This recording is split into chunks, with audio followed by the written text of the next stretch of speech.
Hello, xin chào tất cả anh em đã quay trở lại với kênh của mình và mình là Hoàng Vinh đây.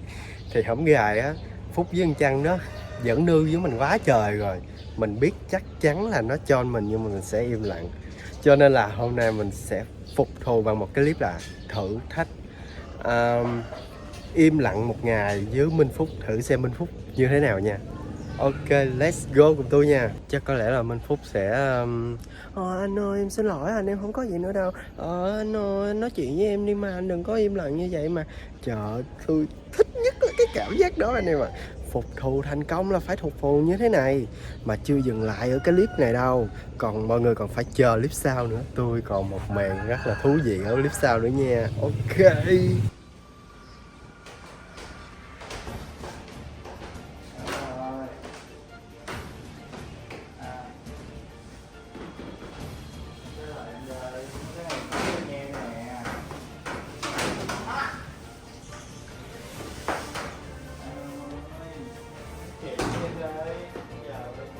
Câu chuyện nói nhau làm cuối nè, cái chuyện đi mà anh trả lời đi. Sao không trả lời là em với Trăng đi về quê luôn nghe. Em với Trăng đi về quê cưới luôn á, đám cưới rồi tự luôn á. Cái gì việc cái mỏ mà mình không nói gì cho anh vậy.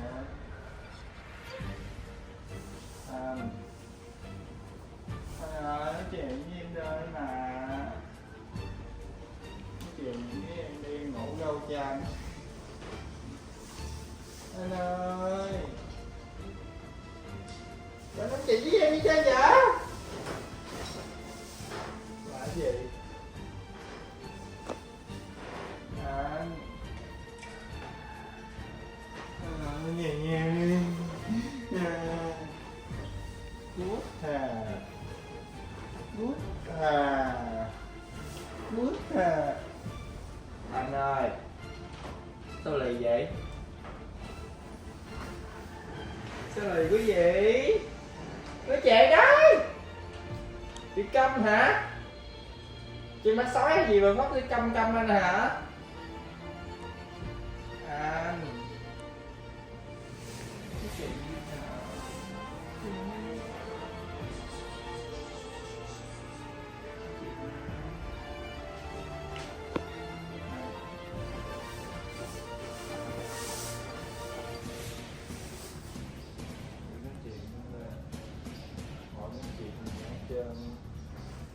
Anh nói chuyện với mẹ. Sao anh nghe bây giờ?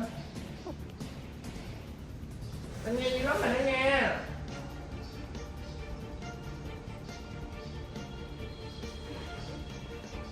Mở miệng ra. Ở miệng ra như bông như qua. Anh ơi, dạ anh không đi đó, anh không đi nói chuyện với em là em đi luôn đó. Cái gì không đi nói chuyện? Em đi, em nói chuyện đi.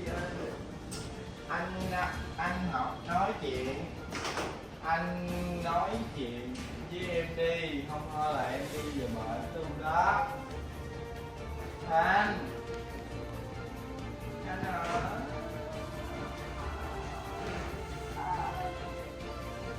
Anh muốn về nhưng mà mai đi về bệnh liền ngay lập tức luôn ha.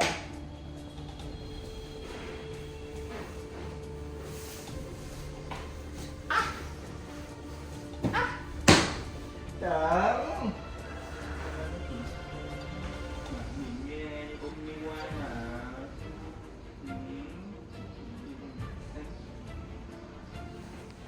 Ai không nói chuyện với em một tấc mai anh ra.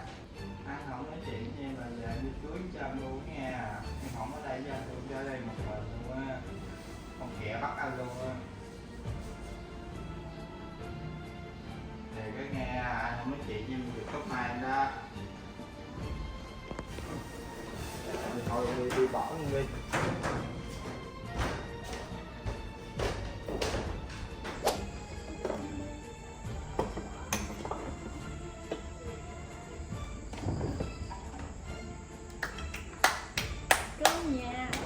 Cơm nhà 3 món. Cơm nhà hay mua không nấu hay gì vậy? Mua Bánh kẹo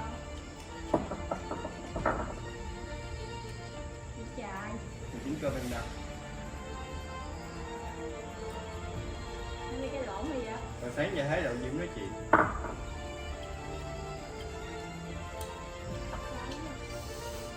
Nhưng mà Hương nước trên đài luôn á, Hương nước trên đài luôn, mất cơm cho em rồi. Ăn rồi, mất cơm chim rồi. Có nước xanh nè. Mất cơm chim rồi. Hương nước nữa. Hương lắm, Hương lắm. Cay quá à. Tại vì thì gom nước mắm ăn nè. Tại vì muối này ăn cái này nó mới thành, tại vì hấp đó đó. À rồi, nước trên đài nữa. Anh làm gì anh đâu nha. Em ăn cơm luôn. Khỏi luôn ơi, khỏi cơm luôn ơi.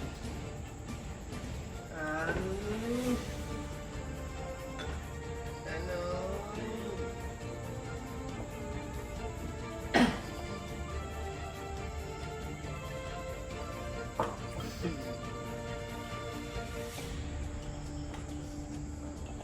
Yeah. Cảm ơn. Đỡ xẹo giờ. Mình gấp cho anh cái đùi nha.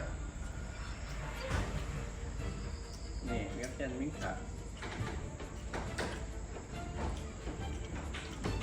Đem cái này vô giữa rồi. Đem cái đó vô giữa rồi.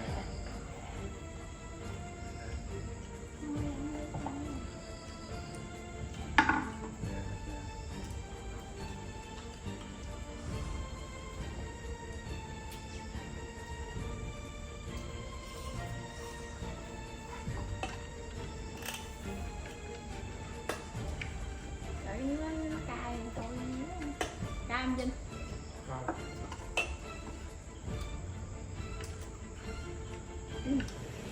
Ngon chẳng ăn hơn, chẳng ăn những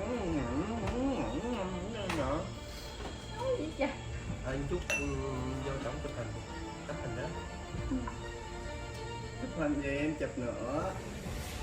Chụp 3 người. Chụp 3 chụp chàng chụp. Coi rồi về đó. Cái này này cái giống ớt không ngon. Cay.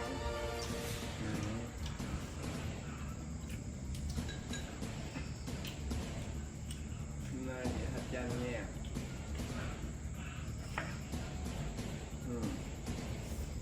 Chấm ra luôn nha. Ra lên nước chấm. À đời. Anh. Yeah.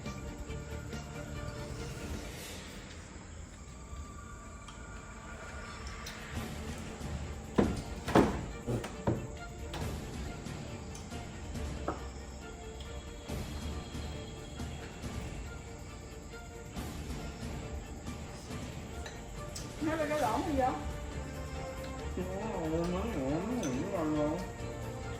Nó kiểu mình.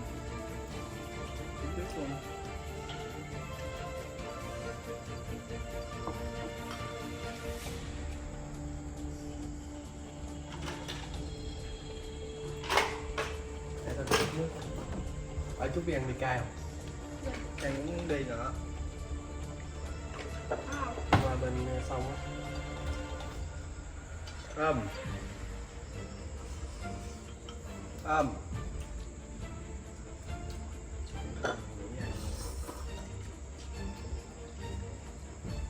Chúc tao mày đi. Hút đi hả? Đi Phúc. Đúng vậy, tôi đi nữa. Con xè, hai đứa đi.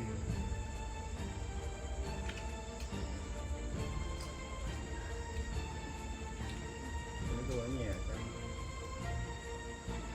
Đâu đi đây? Ở đi coi phim luôn không? Em muốn đi coi phim. Coi phim địa đạo á. Để tôi chở cái xuống Long Xuyên coi luôn. Đây rồi đi. Anh nghe nói ở ngoài công viên Long Xuyên buổi tối vui lắm không? Đông.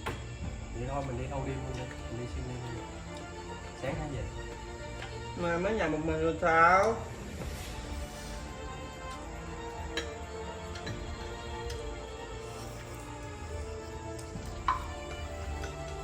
Hai mẹ Phúc đi đây.